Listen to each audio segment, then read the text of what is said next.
Hello दोस्तों, तो कैसे हैं आप लोग। आई होप आप लोग अच्छे होंगे। तो जैसा कि मेरी पिछली वीडियोस में मैंने आपको बताया था कि मार्केट आउटलुक कैसा होगा, और एग्जैक्टली वैसे ही मार्केट आउटलुक जा रहा है। सो एक बार हम देख लेते हैं कि पहले हमने क्या एनालिसिस किया था और आगे भी क्या चल रहा है। देखो, जैसे हमने बोला था कि एक ट्रेंड लाइन हमने ड्रॉ करी थी, है ना, टॉप से लेके बॉटम तक, और एग्जैक्टली वही हो रहा है। हमने क्या एनालिसिस किया था कि जब तक मार्केट इस ट्रेंड लाइन के ऊपर नहीं जाता, हम कोई भी बाइश या बुलिश व्यू मार्केट में नहीं बनाएंगे, बिकॉज मार्केट का स्ट्रक्चर डाउन टर्न हो चुका है और एक तरह से ये बेरिश फेज चल रहा है मार्केट में, है ना। तो ये बेरिश फेज चल रहा है। अब इसके मैंने आपको दो तीन कारण बताए थे कि बेरिश फेज क्यों चल रहा है ना। सबसे पहले क्या था, रुपी, कि जो हमारा रुपए है वो गिर रहा है। सेकंड, आपकी जो डिमांड है, देखो, एक नॉर्मल तरह से मैं समझा देता हूँ कि प्रॉब्लम हो कहाँ रही है ना। सबसे पहली चीज है कि आपकी रुपीज वीक हो रहा है। रुपीज वीक नहीं,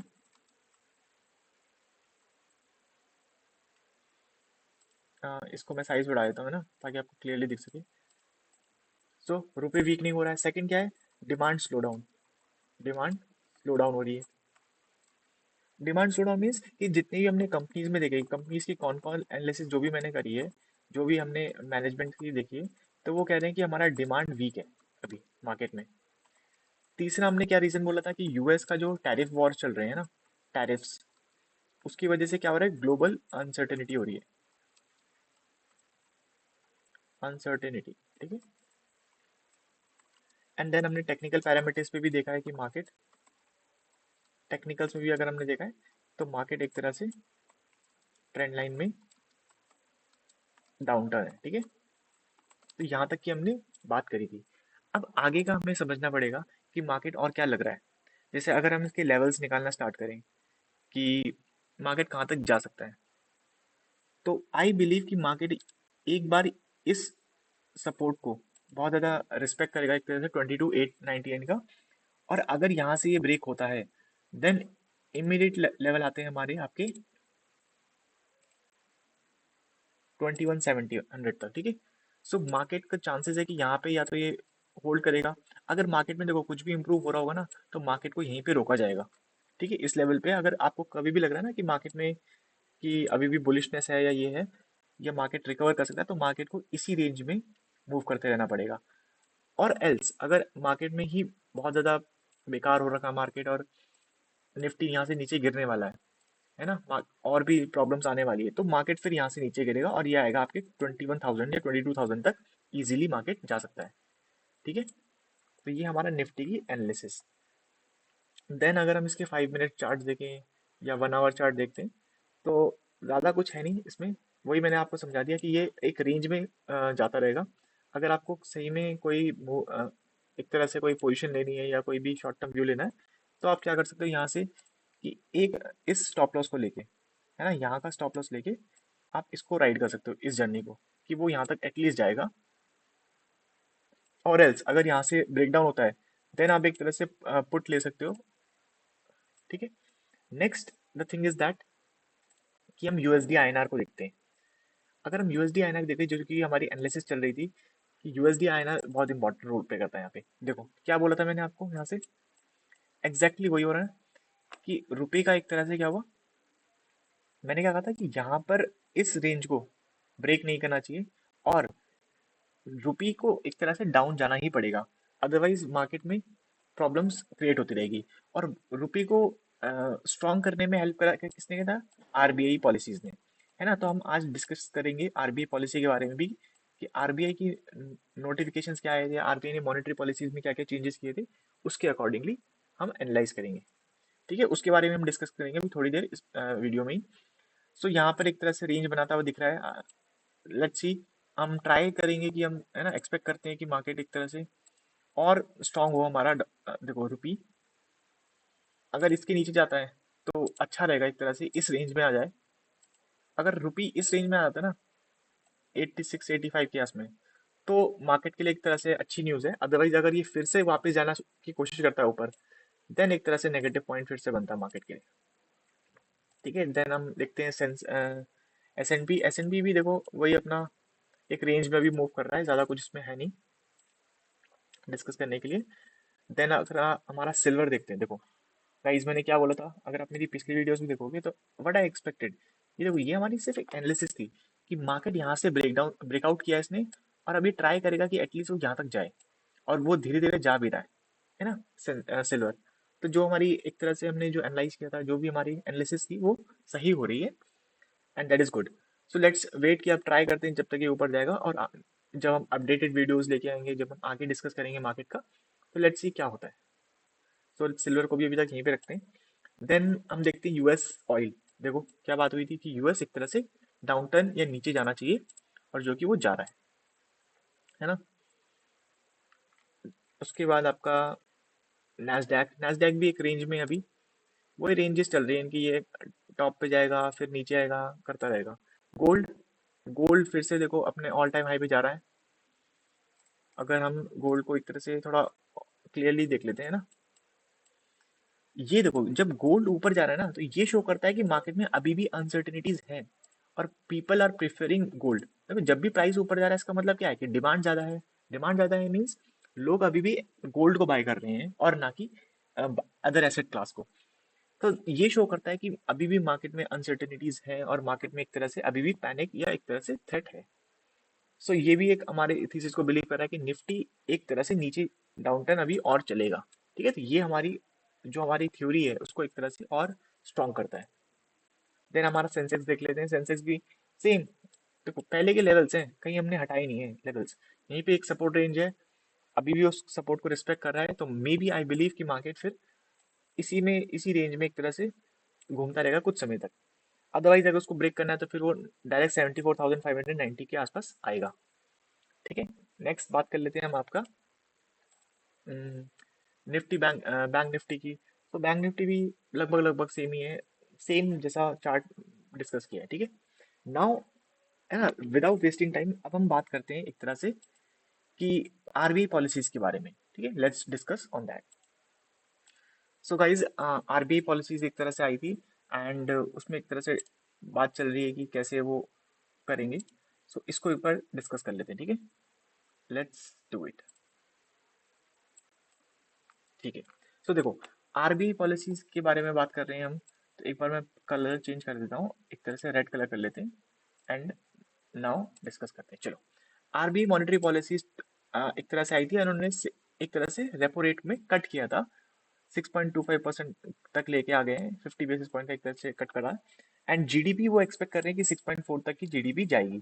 तो देखो अगर 6.4 की जीडीपी जा रही है ना, 6% की अगर जीडीपी है, और 5 to 6% की अगर हमारा इन्फ्लेशन भी है ना, अगर हम ये देखते हैं तो इसका टोटल कितना होता है 12%। तो 12% का तो मिनिमम रिटर्न हमें कहीं से भी मार्केट से चाहिए ही चाहिए। अगर 12% निफ्टी रिटर्न नहीं देता है, तो फिर there is no reason to invest in the Nifty. इसलिए मार्केट को कम से कम 12% तो देना ही पड़ेगा मार्केट में रिटर्न। ठीक है, अब हम डिस्कस कर लेते हैं आगे कि आरबीआई ने क्या क्या बात करी है, और क्या क्या मेन पॉइंट्स उसके हो सकते हैं। देखो आरबीआई ने ये मॉनेटरी पॉलिसी क्यों स्लो डाउन या एक तरह से रिलैक्स करी है, सो दैट लिक्विडिटी मार्केट में बढ़ी, है ना। एंड उसने क्या किया था कि एकदम से रातों रात उन्होंने यूएस डॉलर को बेचा था, एंड जिसकी वजह से रुपी को स्ट्रॉन्ग एक तरह से मिली थी। और जैसा कि हमने देखा भी रुपए के चार्ट में कि रुपी एक तरह से स्ट्रॉन्ग हो रहा है। नाउ इंडिया का जीडीपी अगर हम देखते हैं, तो जीडीपी कैसे जा रहा था आपका,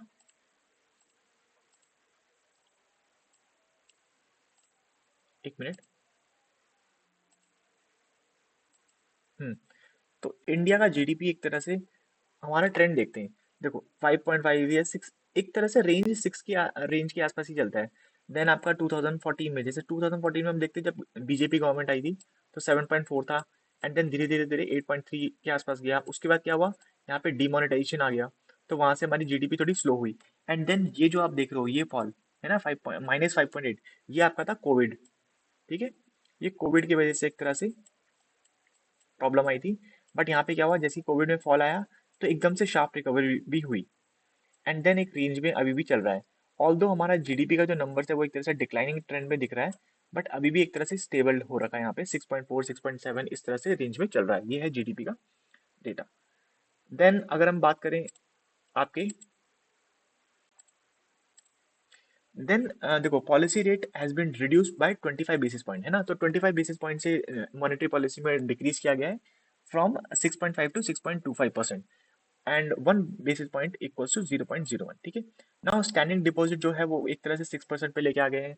then continuation of a neutral stance, RBI अभी भी एक न्यूट्रल स्टैंस बना रहा है and remain unambiguous focus on durable alignment of the inflation targets while supporting the growth. देखो आरबीआई क्या चाहता है कि वो इन्फ्लेशन को भी कंट्रोल करे।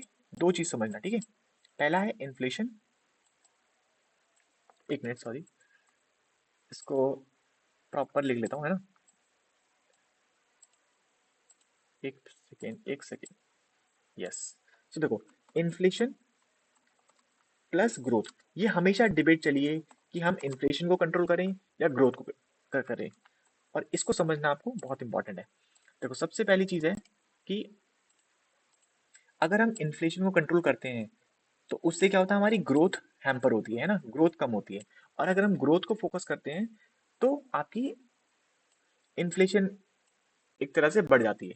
तो ये हमेशा एक बैलेंस बनाना होता है। तो इस पॉइंट में आरबीआई हमेशा यही कह रहा है कि मैं ग्रोथ को भी कंसिडर करूंगा और इन्फ्लेशन को भी कंसिडर करूंगा, ठीक है। ऐसा नहीं हुआ कि इन्फ्लेशन कंट्रोल के चक्कर में हम ग्रोथ को ही खत्म कर दें।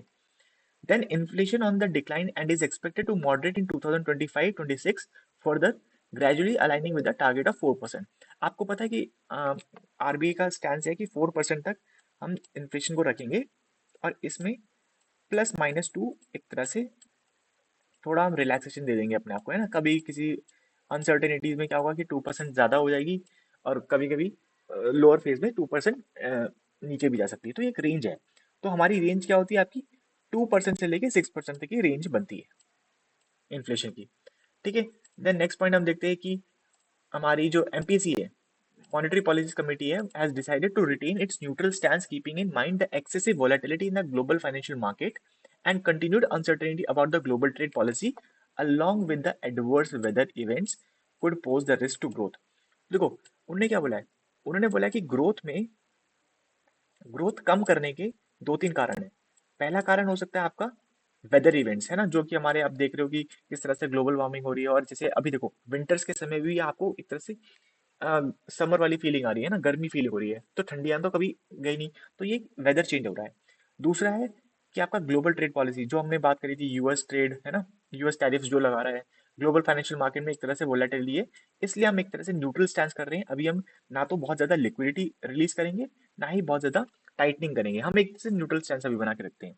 Then global headwinds however pose uncertainty, ठीक है, ग्लोबल हेडविंड्स एक तरह से आ रही है। Then real GDP growth for this year is estimated by 6.4 and agricultural activity remain upbeat। तो एग्रीकल्चर एक्टिविटीज अभी भी रहेगी, तो हमारा हमें लगता है कि फसल जो है वो अच्छी उगेगी, एंड उसमें कोई प्रॉब्लम नहीं दिखती इनको। देन मैन्युफैक्चरिंग इज एक्सपेक्टेड, ठीक है, manufacturing is expected to revive gradually in the second half of this year. तो इस साल के सेकंड हाफ में क्या होगा कि मैन्युफैक्चरिंग में एक तरह से बूस्ट आएगा, एंड Q3 रिजल्ट्स भी देख के अगर हम देख रहे हैं कंपनियों की, तो वो एक तरह से रिकवरी का साइन शो कर रहे हैं। Then business expectations remains upbeat, okay, तो बिजनेस ग्रोथ में इतनी कोई प्रॉब्लम नहीं आ रही। आरबीआई कह रहा है through the service PMI has declined, urban demand remain subdued. देखो जो अर्बन डिमांड है ना, जो शहरों की डिमांड है, जो लोगों की कंजप्शन डिमांड है, वो एक तरह से अभी भी उतनी स्ट्रांग नहीं लग रही है आरबीआई को। ये एक तरह से प्रॉब्लम है ना, तो ये एक तरह से रेड फ्लैग है। Second is aims to improve employment condition, RBI कह रहा है कि हम एम्प्लॉयमेंट कंडीशन को इम्प्रूव करने की कोशिश करेंगे, टैक्स रिलीफ देने की कोशिश करेंगे, जिसे यूनियन बजट में दिया गया है, and moderating inflation will boost house hold consumption. तो इस डिमांड को फुलफिल करने के लिए, डिमांड को इंक्रीज करने के लिए आरबीआई क्या कह रहा है, एक तो एम्प्लॉयमेंट अपॉर्चुनिटीज इनको इंक्रीज करेंगे, देन टैक्स रिलीफ, जो 12 लाख का एग्जेम्पशन दिया है ना कि 0% आपको टैक्स देना पड़ेगा, इनकम टैक्स, वो है। और तीसरा क्या है आपकी moderating inflation will boost the, और हम इन्फ्लेशन को भी कंट्रोल करके रखेंगे ताकि हाउस होल्ड कंजप्शन बढ़े, ठीक है। देन लास्ट स्लाइड है ये, इसमें हम देखते हैं कि inflation has registered in sequential moderation, okay. Then food inflation के बारे में बात करिए कि फूड इन्फ्लेशन में अभी भी प्रॉब्लम आ रही है कि महंगाई, जो खाने की महंगाई है ना, खाद्य महंगाई, वो अभी भी बढ़ रही है, और इसको कंट्रोल करना थोड़ा इंपॉर्टेंट है। और ये एक्सपेक्ट कर रहे हैं कि जैसे ही रबी क्रॉप्स आएंगी, तो वहां पे जैसे ही रबी क्रॉप्स मार्केट में आएगी, तो उससे क्या होगा, इन्फ्लेशन में कंट्रोल होने में हेल्प होगा। Then core inflation is expected to rise but remain moderate, ठीक है। अज्यूमिंग नॉर्मल मानसून, आरबीआई क्या सोच रहा है कि वो एक नॉर्मल मानसून एक्सपेक्ट कर रहा है, एंड जो हमारा इन्फ्लेशन होगा फॉर 25-26 वो होगा 4.2%। तो आप देखो 6% का एक तरह से क्या बोला उन्होंने कि 6% का तो हम जीडीपी एक्सपेक्ट कर रहे हैं, ठीक है। एंड 4% का वो क्या कह रहे हैं कि 4% का हम एक तरह से इन्फ्लेशन एक्सपेक्ट कर रहे हैं, ठीक है। तो ये आपको बहुत इंपॉर्टेंट है, ये नंबर्स इनको लाइटली मत लेना। ये देखो, ठीक है। अब जब ये बात हो गई है कि देखो 6% एंड 4%, तो टोटल आपका कितना होता है 10% का मिनिमम रिटर्न आपको निफ्टी से चाहिए ही चाहिए, ठीक है। तो इस साल में कम से कम आप इसको तो एक्सपेक्ट करना है ना। सो आज की हमारे पास यही दो डिस्कशन थे। पहले था कि हमने अंडरस्टैंड किया कि कैसे मार्केट है चार्ट्स देख के, because chart is the reflection of the true market, है ना, कि मार्केट में जो भी हो रहा है, जो भी पॉजिटिव नेगेटिव न्यूज़ है वो चार्ट में दिखती है। एंड सेकंड थिंग, हमने आरबीआई की पॉलिसीज को भी समझने की कोशिश करी कि आरबीआई क्या चाहता है और क्या वो सोच रहा है इन चीज़ों के ऊपर। तो हमने उसने एक क्लियर इंडिकेशन दे दिया कि 6% की जीडीपी रहेगी और 4% का इन्फ्लेशन वो टारगेट कर रहे हैं। तो एक्सपेक्टेडली हमें 10% का निफ्टी रिटर्न एक्सपेक्ट करना चाहिए, ठीक है। सो आज की एनालिसिस में यही है। आई होप आप लोगों को अच्छा लगा होगा। तो प्लीज़ कमेंट करके एक बार मेरा मोरल बूस्ट करना, एंड लाइक करना और थोड़ा सब्सक्राइब भी करना हमारे इस चैनल को। एंड अगर आपको कोई भी एनालिसिस करनी है किसी भी कंपनी की, तो please tell me, okay. Thank you.